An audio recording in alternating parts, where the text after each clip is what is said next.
大概1年前，我喺一間大公司打工，壓力真係大到好似成座山壓住我咁。雖然我日日都死撐去達標，但係上司啲要求一日比一日多，搞到我成個人透唔過氣，成日都要加班，真係令我疲憊不堪。有一晚又係咁 OT 到夜晚先放工，我拖住疲倦嘅身體返屋企，一開門就見到太太坐喺梳化，手舞足蹈，表情痛苦。佢同我講：我今日差啲喺公司喊出嚟，老細啲要求真係離晒譜，同事關係又搞到我心力交瘁，呢啲日子幾時先完啊？嗰一刻，我本身想同佢講下自己幾辛苦，點知佢嘅壓力仲大過我。我行埋去抱住佢，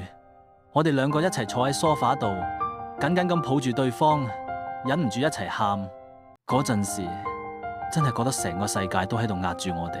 後尾有一日，我同朋友喺咖啡店傾偈，講返呢啲經歷，佢一句說話，突然間令我諗起，點解唔整一個平台，俾啲快要俾壓力壓垮嘅打工仔，有個安全出口，可以暫時忘記工作，盡情咁抒發情緒呢？